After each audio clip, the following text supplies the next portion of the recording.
Hello and welcome to the Scuttlebutt Podcast. Today, my guest is Sarah Morgan. Sarah is a multimedia journalist and a second lieutenant in the Army Reserve. Her background is in news and reporting, having formerly worked at local news stations and the Associated Press. This interview was an effort to make her the focal point of a story. We talk about what it takes to make it as a journalist. Behind the scenes of every news story you read or watch, there's hours and hours of prep work that all comes together to build a fluid story. Inputs from text to photos, videos, and the verbal spoken story. Sarah really emphasizes that people are the true drivers of stories. Asking the question, why do I care, is part of her process when piecing a story together. A question that takes on new meaning when she got to embed with troops out of South Carolina that ultimately led to her decision to join the Army. We discussed the state of news and reporting today. It was intriguing to speak with somebody in such an important industry, but one that is actively being disrupted by different forms of media on top of generational differences in how we consume stories and content. This conversation is what I would probably call punchy. In true reporting fashion, Sarah thinks and responds quickly, and she really kept me on my toes. At a few points, I thought that I may have been the one being interviewed, not the other way around. Likely the sign of a great reporter. Please enjoy this conversation with Sarah Morgan.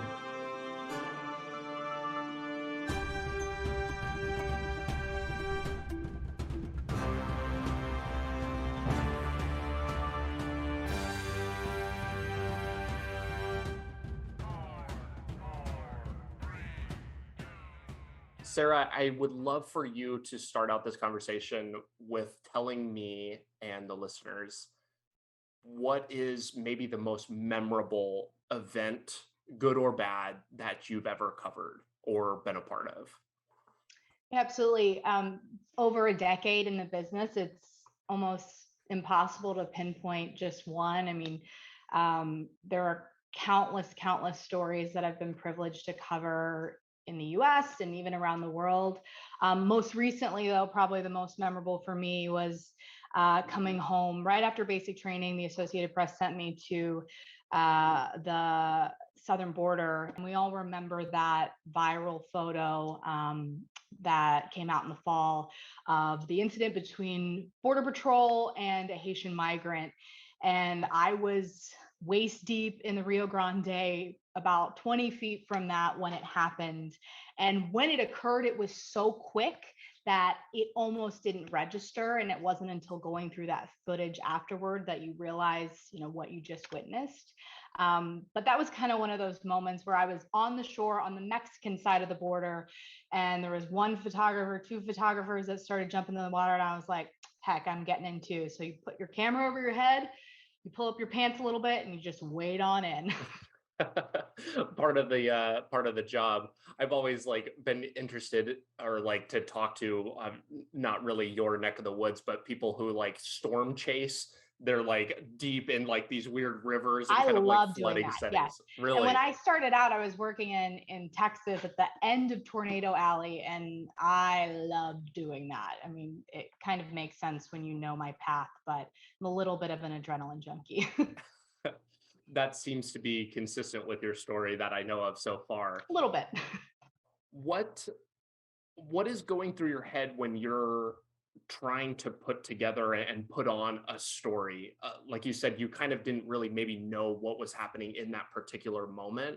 Is that consistent with a lot of stories? Is your mind just focused on okay, what is the watcher experiencing, and are you so hyper focused on what they are rather than actually experiencing it yourself? Yeah, I would say that in my head, I'm always trying to piece the story together as I'm out there, and especially when I'm doing the video and the reporting. So I have to think about, the shots and, which one is going to flow to the next. But for me as a journalist, the most important thing is finding a person and a character to tell that story through their eyes, because a story is not going to be compelling, and a person isn't going to want to watch it or read it if there's not someone that they can connect with. So to me, when I'm out in the field gathering information, I'm always searching for that. Why do I care? And that always comes through a person. It doesn't come through me. It doesn't come through officials. It's that person. In your no doubt like long history and study of the art of journalism, are there stories that maybe stand out to you where there aren't people involved? Or like Absolutely. the impact isn't like the impact is still there without the person element. Yeah, and sometimes it's just through the images, and that is that's where you have to step aside and let the images tell the story, and also your writing kind of describe what you saw, what's going on, because sometimes you're at a scene or a situation where people don't want to talk to you. That happens more times than it doesn't. And for me, I've never been the type to be super invasive. If someone says no, they say no. I don't keep pushing, because a lot of times, as cliche as it sounds, I'm going to talk to somebody on the worst day of their lives. And I'm not going to be intrusive. If I'm going to give you the opportunity to tell your story, if you say no, you say no. And then I have to figure out other ways to convey the emotion of that scene. And that can either be through the images or through your writing. Can you talk to us a little bit about what it takes to get into journalism? I know that that's a degree that's available in school, and in this modern internet age, there are so many different ways that we consume content. We're reading, we're watching, we're, just being stimulated in all these ways. And you handle multiple of those fronts like simultaneously. What type of training and like preparation is going into put all of those in like different balls and you're kind of juggling them all simultaneously to put together one cohesive story? I will say that the nation's most prestigious journalism enclaves probably will disagree with my answer, but I am not a product of one of them. Who Um, is, just so we know, who is the most prestigious You've enclave? got your Northwesterns, you've got your Mizzous, Arizona, Syracuse. Those are your powerhouses, I would say, in the journalism world. I went to a very small private school that no one's ever heard of. So that didn't really have much of a journalism program. So I had to rely on internships, which, everyone has internships, but for me, they were critical because that's all I had. And it was very much on the job training. Even after my internships, the first 6 months of my first job in television, I was clueless. Um, and then one day it kind of flips, and you find mentors that can give you feedback, because in small market television, you're not, unless you're messing up, you're not always getting feedback. And that's kind of how you get better. But I would say this business is less about where you go to school and more about your work ethic, and your desire for the job. I mean, when I graduated in 2011, I would have done anything to, I would have worked. I probably, I mean, maybe not, but it's safe to say I would have worked for freaking free, because that's how badly I wanted it. But I hustled and I moved to a place I had never heard of, and it paid off. You said that you wanted it so badly you would have worked for free. What Talk to me about that drive. What is it that says I want to rush towards danger and like be in the center of all of these like potentially threatening to life or whatever circumstances to basically provide people entertainment at home? It's more than that, but and I'm oversimplifying it. It's a very necessary field. What's fueling that drive to want to fill that role? I think, that's a great question, and I can't pinpoint it to one thing. A lot of it was me not wanting to have a job that was the same every single day.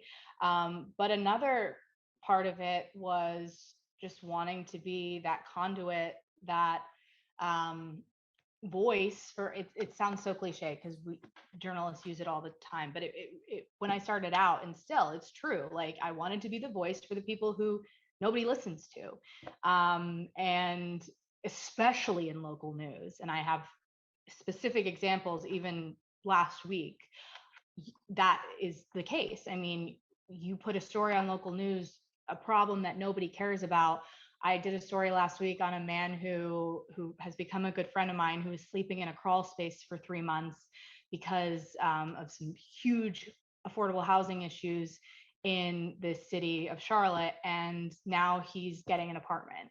So that doesn't always happen, but it's those little things where, like, okay, I can make a difference. Or if it's not going to be me, maybe I can get it to the right person that can make a difference.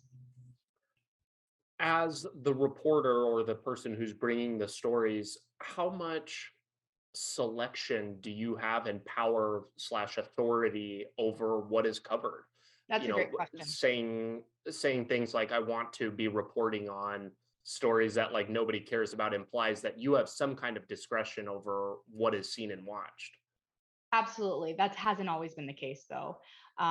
So I've been in this business for 10 years. I did more than half of it in local news, either in Lubbock, Texas, or Charlotte. Then I went to an international news organization, the AP, and I'm back in Charlotte for the time being.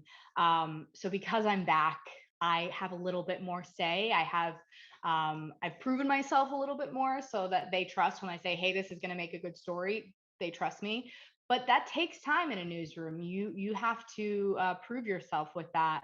And starting out, and even not starting out, when you're on the daily grind, when you're turning a story every single day, it's often, what's going on. Okay, there's a homicide. Okay, there's something at city council. Those are the days that, like, I didn't really have a say. I would come in with ideas, but that's not always what you're going to be doing for the day. And what makes a good journalist is, okay, I'm going to go to the city council meeting, but let me figure out a way to make people care about this thing that seemingly seems boring. What does a day in the life of a journalist look like? I mean, we're watching TV kind of, there's always something news going on. There's always something big to happen and find out. What does like a typical day look like for you, maybe when you first started versus now? What kind of hours? I'm imagining you just kind of furiously typing and like writing and getting ready, like kind of at weird hours of the night. Is that really all it's cracked up to be? It is what most people believe they see as a journalist, especially as a TV journalist. It's a complete opposite. Like, I can't tell you how many times, even just recently at my CrossFit gym, my coach asked, oh, so what about your makeup person? And I was like, makeup person? Are you kidding me? Like, it's me in the rear view mirror, like doing my mascara 30 seconds before I jump in front of the camera. And as television station ownership groups have gotten inevitably cheaper, staffs decrease, and that was the creation of what we call a multimedia journalist. That's someone who shoots, writes, edits their own stuff. So that's what I started, what I still do some of. And I'm schlepping around the camera. I'm doing all of that. There's no photographer. It's just me. I do my interview. I come in, get the story, go out, do my interviews, log it all, write the story, voice it, edit it, and then it's on TV. And you probably do 2 to 3 versions of that. And that's within an 8-hour period. So it's a grind. It's tough. And that's why, especially recently, there's been a mass exodus from this business, especially with this younger generation coming up, because you're doing a lot of work for a very small paycheck. I mean, I was making 23,000 my first Wow. market, and if I wouldn't have had my mom to help me, there's no way I could have survived. And that's largely detrimental to a lot of newsrooms nowadays, because that instantly takes out a group who maybe they aren't able to have their parents support. So within, I can go off on a tangent all day, but within the TV news industry right now, there's definitely some issues that need to be resolved about pay and work, because I think this younger generation is like, I'm not going to do it. I'm going to go work in PR and make more money. Right. I have a couple questions about like just the industry generally and where news is headed as a whole.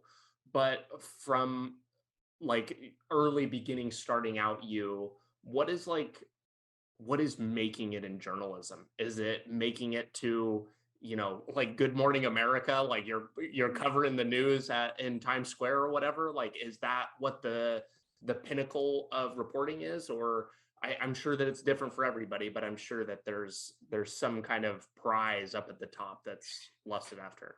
Yeah, I mean, I think everyone, when they go in, they have this idea that they want to be a network correspondent, or a network anchor. And then as you see what it takes to get there, fewer and fewer and fewer people want to do that. I would say that usually around, from what I've seen, it's around the 4 to 6 year mark where you either see people that are going to stay, or they're out and they're going to go work in PR. Because you get to the point where you're like, I want holidays with my family. I want normal hours. I don't want to work weekend mornings. So my pinnacle, would be, to be a war correspondent, foreign correspondent overseas. That's not common, but I would say, a network anchor, every college student has aspirations of that. Yeah.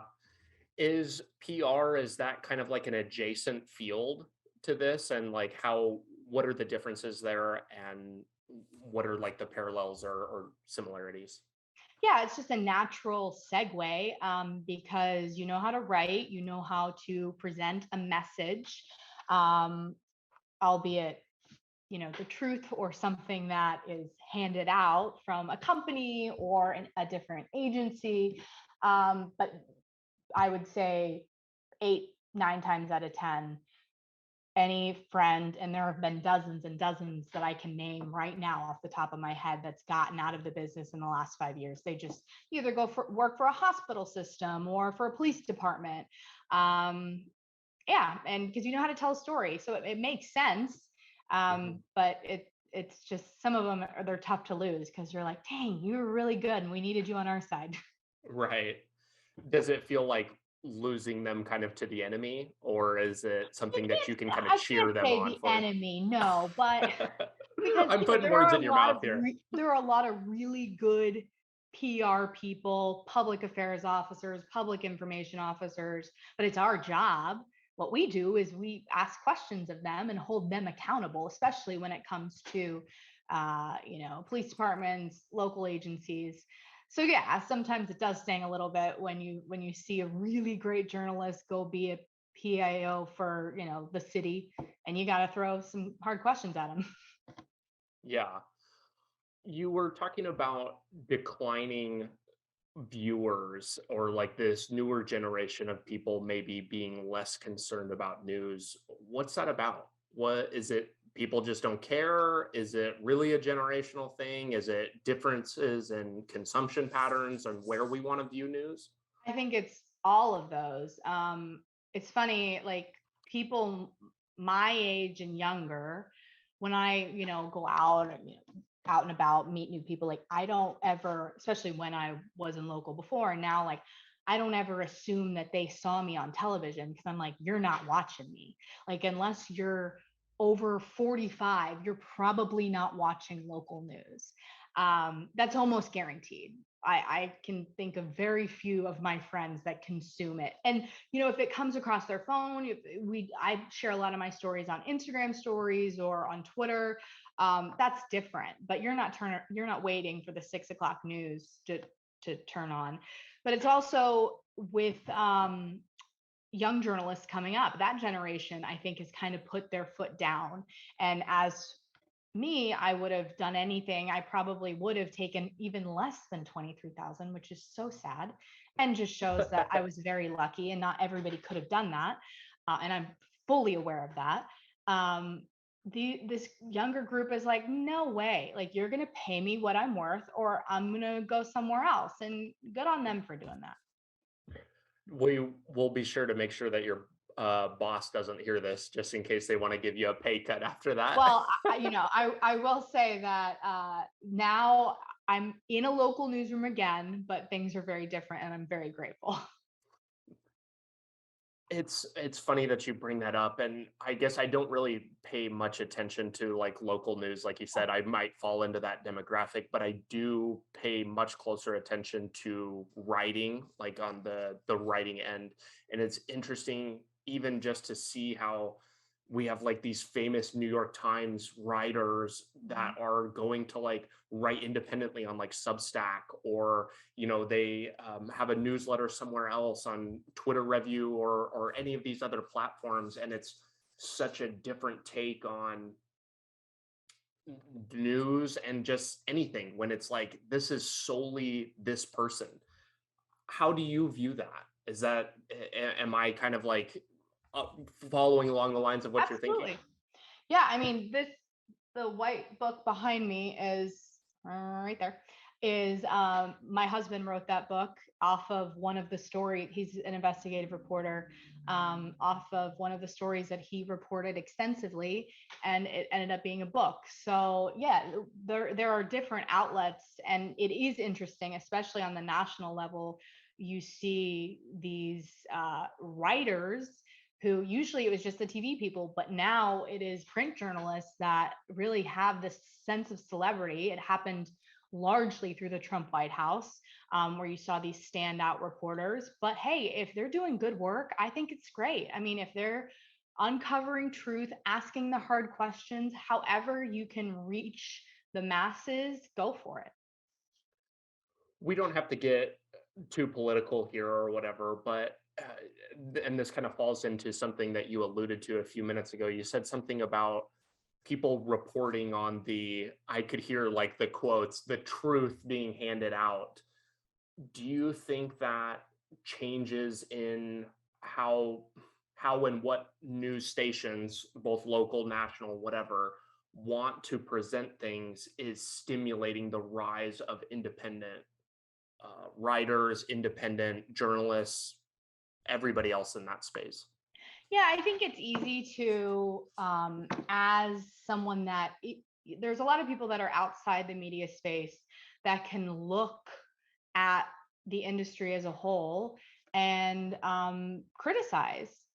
It's easy to, and again, I'll go back to the Trump White House. There was a lot of that.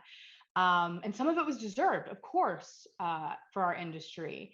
But I can say for myself, like I have never worked for a newsroom for a news agency that has never not challenged me to ask questions.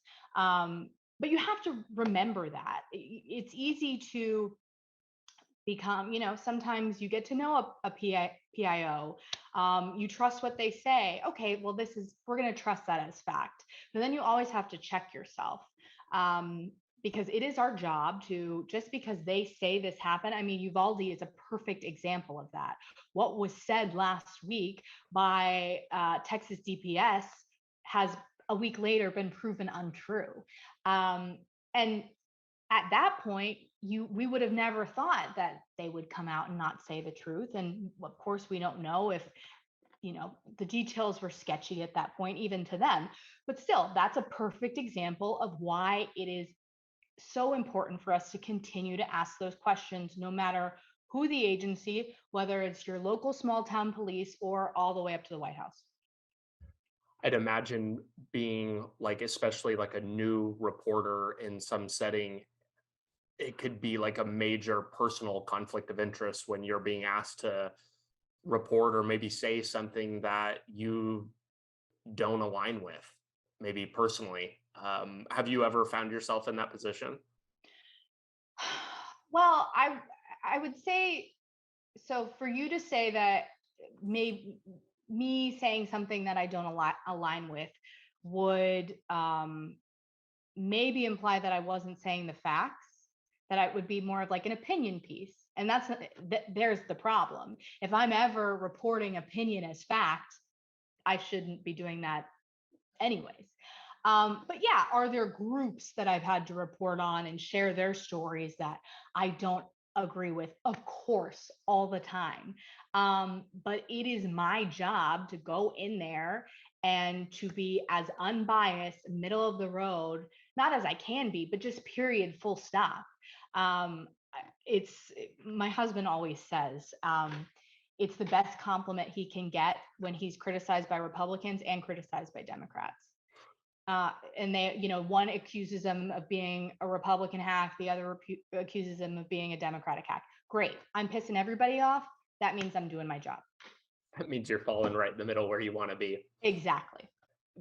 I'm glad that you said that, because that kind of just made me realize why that was such a bad question to ask, because it was like, oh, well, ideally you're hoping to present what the facts are, not something that's like an opinion of yourself nor whomever you're reporting for. Agreed. But I will say there have been countless times where I have sat, in a living room with a person who I could not disagree more with. But I just have to shake my head and okay. And I put what they say on TV and then I put the other side, because for the most part, there are always two sides to every story and it's my job to present both of them. Unfortunately, both sides don't always want to talk to you, and that makes it difficult sometimes, but I at least have to try. How has becoming a multimedia journalist changed the way that you interpret information personally, not like completely outside of a news story or anything? You're in your just day-to-day life. Do you look at things differently, and do you find yourself obsessed with maybe getting to the bottom of something, like chasing those facts like we were just talking about, rather than getting down to an opinion? I can't even imagine what it must be like to literally spend your entire, like, basically life and career like getting down to, it's about finding out what's true, right? Yeah. I will say that the longer you're in this business, the more I still don't have a work-life balance. Like that's Doesn't non-existent exist. for this line of work. But I used to, I would consume nothing on television but CNN, and then I would record every single local news show and see, because some of the stories I would be doing, every other station would cover that day. Okay, and then I would watch them and see who did it better. Oh, he got that interview. I didn't get it. Well, like things like that. I would obsess over it. But now I think as I've gotten older, and especially as I've made this, sharp left turn in my career trajectory, there's a little less of that. Like I am always thinking like a journalist, but I'm not as obsessed in my off time as I used to be. This is probably a question that would have been more fitting towards the beginning of our conversation, but it was something that I wrote down and like had to ask, like, what is an exciting time for you, like personally? Is it, let's say that not news related, you're not working or anything. I am guessing that an exciting night might be just like sitting home on the couch, like doing nothing. Like this is just I would silence, say maybe. yes, that, or like I just want to be on like a crazy trip to a wild place that is kind of off the grid, like Hmm. Wadi Rum, Jordan, and be in a Bedouin camp. Like that's my idea of amazing, or doing something that's just a little different and that I can learn from. But yeah, I do have kind of like, I'm either like full scale balls to the walls, or I'm completely paralyzed in bed. Like there's really no in between for me. I have to imagine that there's just like a literal kind of content treadmill that it seems like it would be hard to get off of in that line of work. Yes, absolutely. And I think, again, I go back to how my life has changed over the last year. That has kind of reset it a little bit. And my priorities have shifted, not extremely, but a bit, to the point where I'm not just obsessed with news all the time, but I'm still pretty obsessed. Well, let's get in and unpack that. You mentioned earlier, from early on, that you wanted to be a foreign correspondent, or a war correspondent, I think is the term that you use. You got to do that. or embed with some troops this last year. Is that right? Yeah, it was in 2020. It was January 2020. I was working for the AP, and it was amid all the rising tensions with Iran after Hassan Soleimani died. The AP called me one Friday night and was like, "Hey, the 82nd, their QRF, Quick Response Force, or whatever you want to call it nowadays, is deploying overseas. Can you go cover it?" At this point, like it had always been on my radar that I wanted to cover the military, but I hadn't had that shot yet. So I was like, fuck yeah, let's go. I was so excited. I drove out to Bragg early that morning, and I had my bag packed. Like, of course, they weren't gonna let me on the plane. Like now I'm fully aware of what the DoD is like. But I told the public affairs officer there, Lieutenant Colonel, I said, "Sir, I have my backpack just in case you want, you have some extra room to the Middle East." And he was like, "Okay, who is this?" And then, so I covered it that day. And in the weeks to follow, I covered, the families of the soldiers that had left on the IRF. I did multiple stories with, family members back at Bragg, because they're deploying within 8 to 20 hours. So that's traumatic on a family, no matter if you're ready for that or not. So I did that. And then about 3 weeks later, I got a call from said Lieutenant Colonel. And he said, "Hey, Are your it's bags not," still packed? basically, he was like, "Hey, it's not Cutter, but I'm sending some guys down to South America, to Colombia, in a couple weeks for a training exercise with the Colombian forces down there. Do you want to go?" And like, it was one of those moments where like I took the phone away and like covered it like in the movies, and I'm like screaming. But I was like, "Oh, I'll talk to my bosses. Yes, sir. I'll get back to you."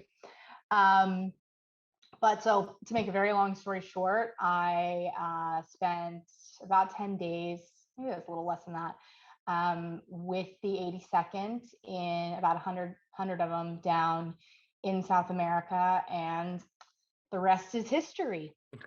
Was it fun? Was it everything you thought it would be? Well, obviously it was everything I thought it would be, because I came back and I went and saw a recruiter. So joining the Army had literally never crossed my mind. I was raised in a household that had the utmost respect for our service members. My grandfather was a battlefield commissioned during World War II. I'm married to a Gold Star son who lost his Green Beret father in Afghanistan in 2005. So that was very much like ingrained in me, the respect. But me, no. A soldier, no way, never. But for some reason, the experience just clicked, and I instantly just fell head over heels with that, as cliche as it sounds, with that camaraderie. And I was very much in a point in my life that I was looking for something more. And there was.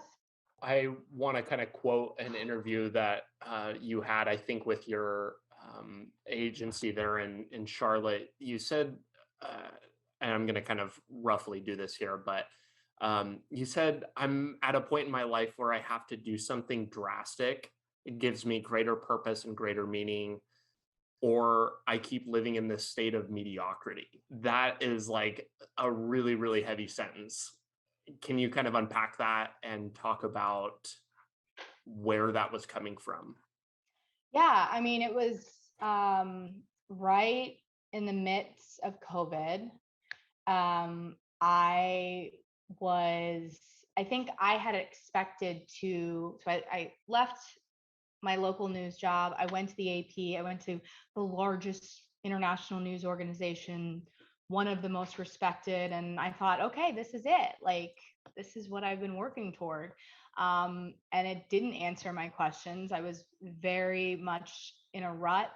As a journalist, your work, I can almost speak for, I'm not going to speak for the entire profession, but if any of them were listening, I think a lot of them would agree. Your work is very much your identity. And I wasn't doing work that I thought was great. I mean, I was just 100% in a rut, and I was depressed, and I just felt like it was either I had to do something crazy, drastic, or like that was the turning point. Like I had to do something crazy, or it was just going to be just status quo for the rest of my life.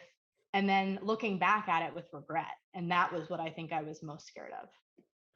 And it's such a scary feeling to kind of see yourself kind of waking up, um, in 20, 30 years and asking a lot of what if questions. And Absolutely. um, there's a famous quote, and I'm not sure, I'm going to butcher it, and I don't even know who said it, but it said something about like hell is waking up like one day, like at the end of your life, and meeting the person that you could have been. I love that. And it's literally, I don't know how you could like say that to yourself out loud in the morning and not want to wake up and just like give 100% every single day. 100%. Yeah. And I think that is what I was most scared of, because once that idea crossed my mind, um, of enlisting, that's what I had in the back of my head was, okay, well, now if I don't go through with this, will I always wonder? Hmm. What did your husband say when you got back? I'm sure that his jaw probably just like hit the floor, right? Of course. So I was not an athlete, still am not an athlete, but I've had to improve those those odds, obviously. I like, but had not so much not an athlete, like I had no workout routine whatsoever. I was as far away, except for, liking to get myself in quite a few dangerous situations on the job, and being a bit of an adrenaline junkie. Like I could not be further away of what we think of, unfortunately, as a society when we think of a soldier. That was not me. um, Plenty of people out there now that are, challenging that norm, which is amazing, but long before I ever did. But so I remember I told him, he grew up at Fort Bragg. He fully grasps the commitment. And I kind of have a tendency to come up with crazy ideas and then just like, and then I move on to something else. So I think he thought it was going to be that. Um, but as I kept going through the process, at first one recruiter kind of blew me off, um, because I walked in looking like me and not what he expected. And so I had to go find another recruiter who said, "Yeah, we'll get you an OCS." But as I got through the process, and then really like when I started going through everything at MEPS, and like I had to do the freaking duck walk, that's when he was like, "Oh shit, she's serious." Okay. And he'll say today, like, biggest thing he wanted to make sure is that I knew what I was getting myself into. And maybe at first I didn't fully grasp that. But he's 100% supportive. So you ended up enlisting this last year? So I enlisted, the process started in February of 2020. Okay. Um, for OCS, it takes a little bit longer, Right. the application process, but I raised my right hand in October of 2020, and then I shipped off to Fort Leonard Wood, Missouri last March. Well, as somebody who is out now, just did 4 long but quick years, I don't know if you ever actually fully grasp what you're getting yourself Okay, yeah, that's into. fair. I remember like getting out and leaving and kind of like driving off into the sunset to go home, and was like, what the hell just happened? Oh Like, yeah. Mhm. this is such a weird feeling. And it's interesting. Like I first of all, like this is something that I say usually after we stop recording and everything, but I would love to stay in touch and like continue to hear how your Of course. story develops and offer any kind of like assistance, just friendship, whatever that Of looks course. like. But I'm interested to hear how you feel your time in the army like develops in terms of like personal identity, because you said something before about like reporting that it had become your life, and that was your identity.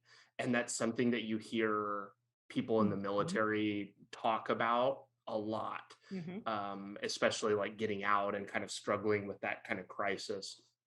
And you're doing the reserves, correct? I am. Okay. Was that a conscious thing? Is that what you wanted? Did you consider active for any minute of time? Not initially. I think now I wouldn't be surprised if maybe not in the near future, but before I'm done with my military career, I'm sure I will be active at some point. Your And husband listening is like, you told me you weren't actually, no, interested. he was the one that said it first. He was like, I bet you go active, because I have loved this way more than I ever expected. I'll tell you, the night before I shipped to Leonard Wood was the most panic inducing, terrifying night of my life. Like, I'm a 32-year-old. We had just bought a new house. Like, I am very blessed and had all the comforts that I could ever ask for. And just like that, it was gone. And I was treated like trash. So you wake up and somebody's yelling in your Yeah. face and you're And I like, was like, I gave it all up. what the actual fuck have I done? Like, let me tell you, the first 2 weeks of basic training, I would like go and here's the thing about me. I've gotten, for the most part, in the mill Twitter world, like I have gotten 99% support, overwhelming, like support and encouragement. There is that 1% where, when I'm really honest about my story and say like that I've had to work extra hard to get my 4-mile run time down to pass OCS.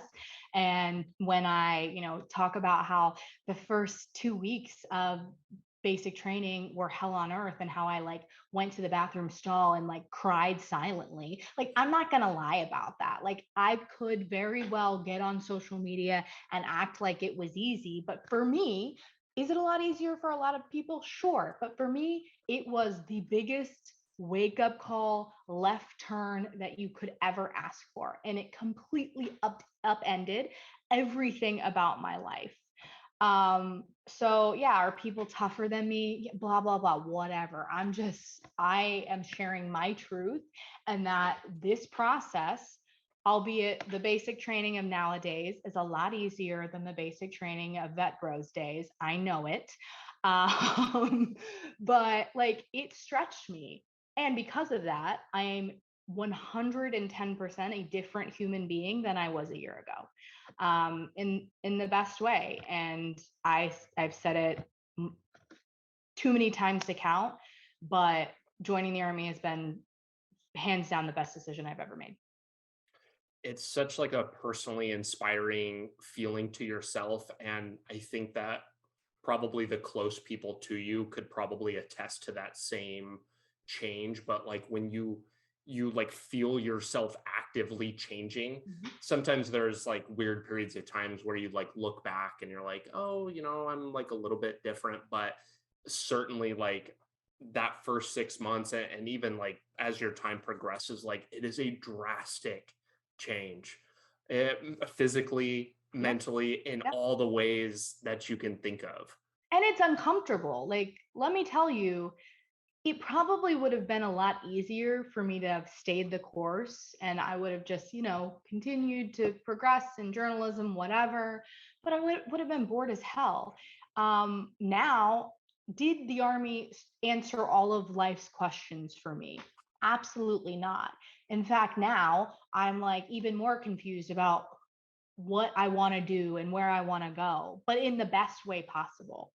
And that wouldn't have happened without me having to, I giving up everything that was comfortable, and having this experience. And, the cool thing about the military is it's the great equalizer. Like, I wasn't, a journalist. I was just while I was a specialist, that doesn't matter to a drill sergeant. I was just another private. And I made some incredible friends with people I would have never gotten to know, and heard stories a million times more inspirational than mine is. People's why they choose to serve is really incredible. like the single moms and dads for that matter that I met, that were doing this for like far deeper reasons than, hey, I was in a rut and I needed, a reset. Every time like felt bad for myself at basic, I was like, oh, you have a 3-month-old at home. Okay, I shouldn't be complaining. There is always somebody who has it worse. I That know, is but an absolute it just fact. puts things into perspective. It does.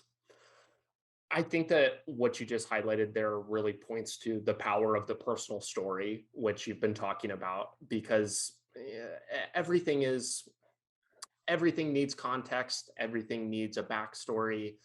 There is such a large cohort of people, and probably one of the most toxic things that the military has to offer is this embedded idea that there's something that you haven't done, and that you even mentioned it already, is like boot camps used to be so much harder, or like there will always be that deployment that you didn't go on, that one thing that didn't happen. And I think that one thing, that just a couple 2 cents of like personal advice or whatever, like don't listen to that shit, because it really has nothing to do with, nor has any bearing on your personal story.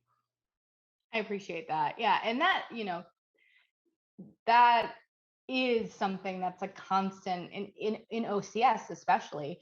There's the people like me who are fresh in, and then there's the NCOs that have chosen the officer route. But the wealth that I learned from them is incredible. But it's a constant reminder of, okay, I got to do this, I got to do this, I got to do this. I don't really have like a crazy army to-do list. Number one, I have to get my fucking jump wings, or I will never be worth anything to all the 82nd Airborne paratroopers that inspired me to be here. Also, my husband is the son of a paratrooper and he frequently calls me a leg. So until I get those damn jump wings, I'm going to be worthless. But yeah, that's pretty much like top of the list. Of course, a deployment. I'm gonna feel worthless until that. But it's funny. A lot of people say to me, they're like, God, like I've got some, salty NCO friends that are like, I can't wait till you like lose that excitement, like until the army wears you down. It's gonna happen. Okay, I'm sure it's gonna happen eventually. Like it's not all sunshines and roses. I am fully aware that everyone's army experience is not like this. And there are a lot of faults to the military, more than we can ever talk about. But so far, it has been great. I'm sure there will be valleys, but right now, just let me do my thing. That's super inspiring to hear.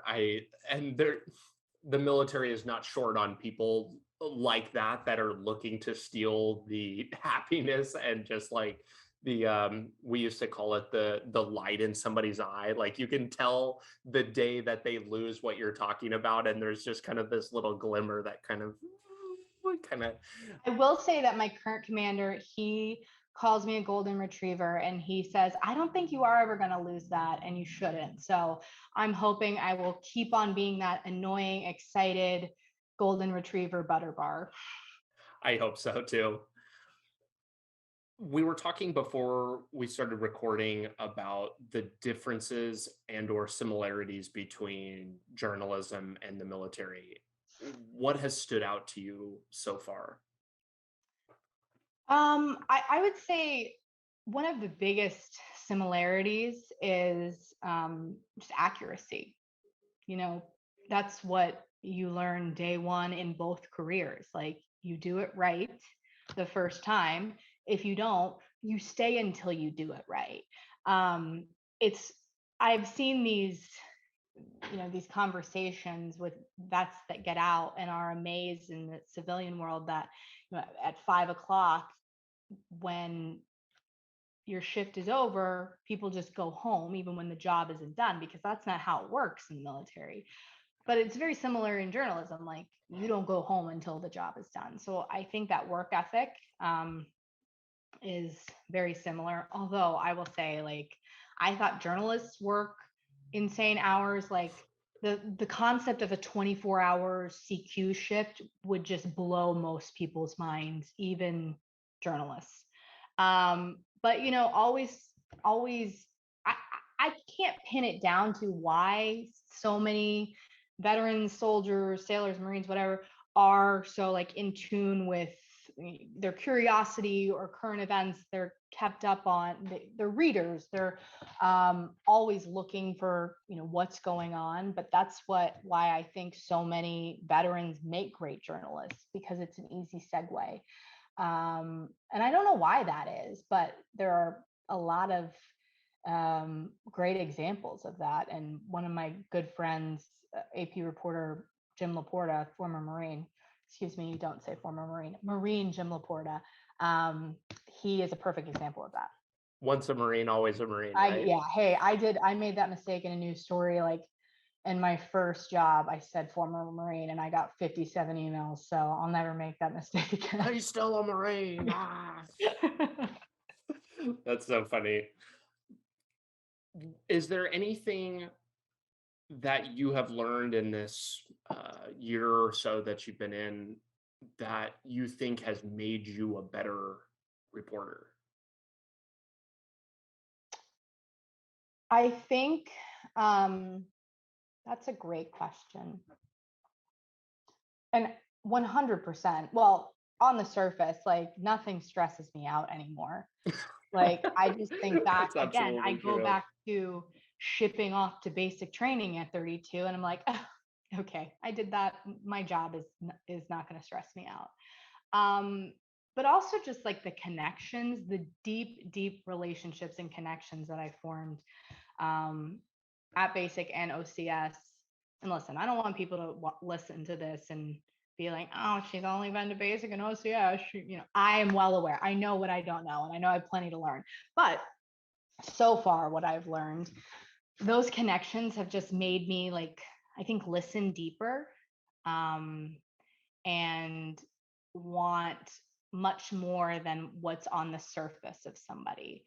And I think that's something that the military has taught me. Is obviously we talk about really shitty situations build these unbreakable bonds, and I've tried to translate that in even just like conversations with people I'm interviewing.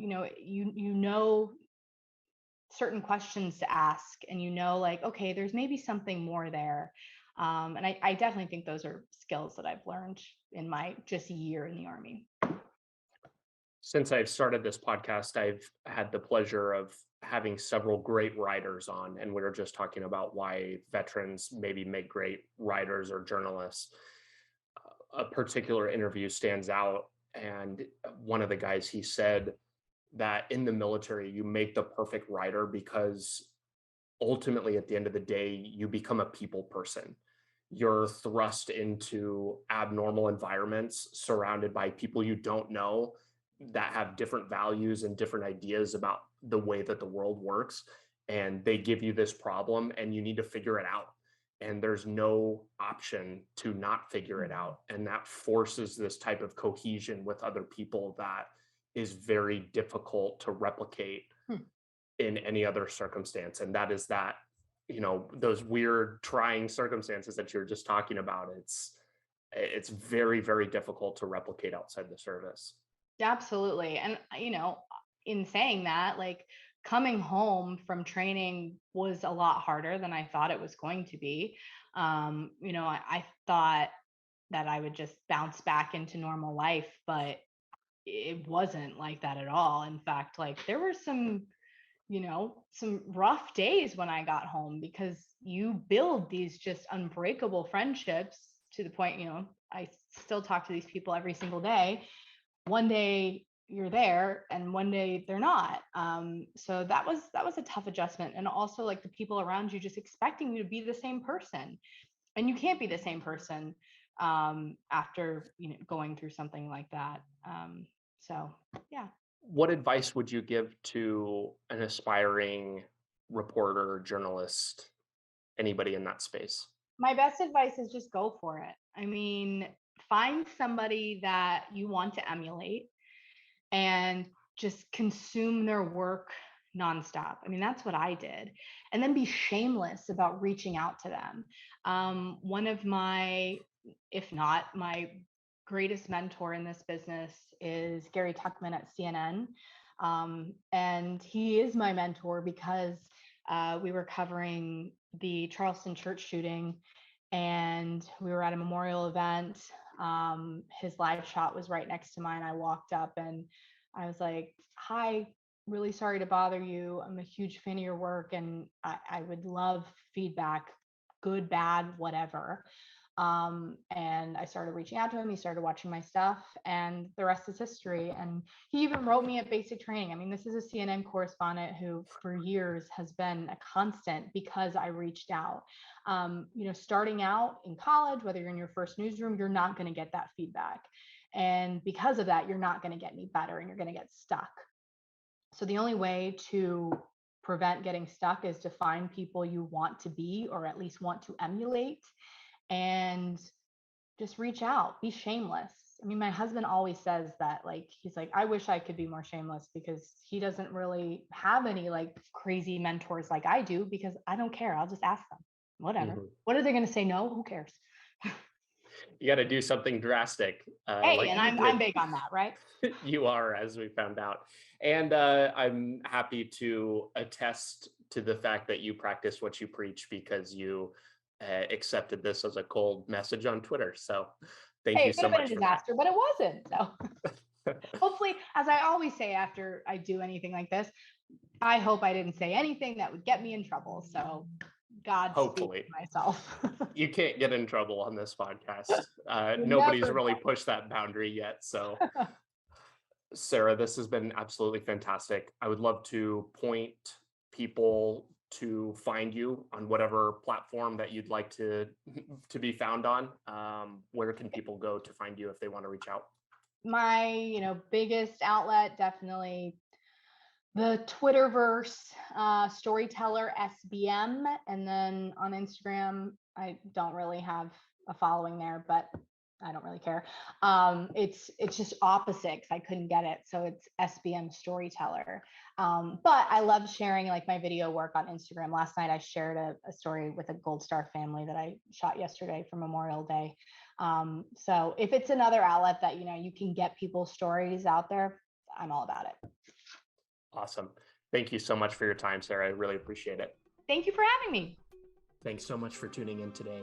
Your listenership helps me better educate people like you and the rest of our nation's military, both past and present, on building a successful life outside of military service. If you're looking for more ways the top vets are leading more effective lifestyles, building businesses, and using the resources designed specifically for you, press here for a selection of some of the best clips. Be sure to like this video and subscribe to the channel to stay up to date, and I will be talking with you soon.